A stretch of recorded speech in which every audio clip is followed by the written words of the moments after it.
Welcome to your next lesson where we'll explore how you can utilise Fusion 360 to turn your 2D sketches into 3D shapes. Fusion 360 offers the same 3D modelling toolset as you would find with SOLIDWORKS, including Extrude, Revolve and Fillet, although Fusion separates these, as you saw in the sketch video, into Create and Modify sections. Also, within this same toolbar, you have your Assemble commands, which again gives you everything you need in one place. As in the sketching video, and for all toolbars in different workspaces, you can also customise your toolbar and add or remove commands either here or on your shortcut menu based on your preferences. In general, Fusion 360 aims to provide a more intuitive and user-friendly approach when creating your designs. One instance is to group similar commands, then subsequently selecting the respective action you wish to take. For solid modelling, this is no different. And one example is where you do not need to separate extrude and cut commands, as you do in SOLIDWORKS. Rather, we utilise one command, then let you select whether this is joined, cut, or intersected with an existing body or component.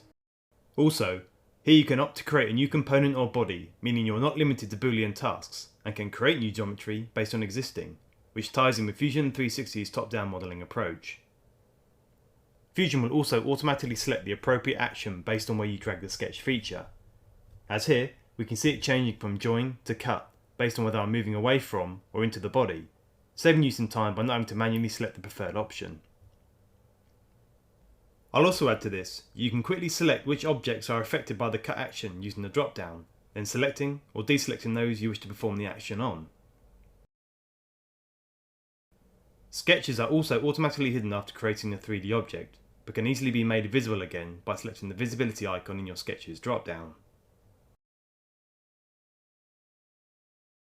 One useful tip regarding pattern commands is that you can select or deselect features you want included or excluded respectively, helping you to further improve your design workflow by reducing design time.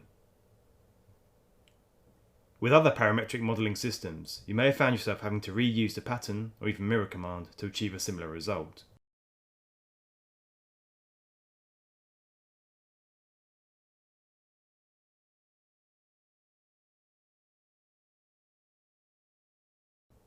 Finally, using the shortcut Q key brings up the press pull command, which automatically detects whether you need an offset, extrude, or fillet command based on the selected geometry.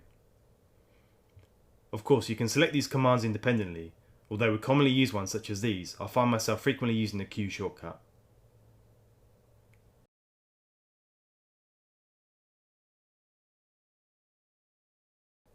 And as always, you can find any commands appear in the timeline, giving you the power to edit at a later date should you need to make any changes.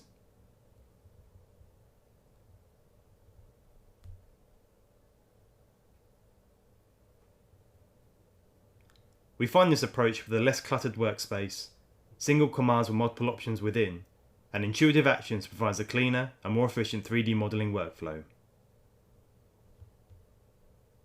Thanks for watching, and I'll see you in the next one.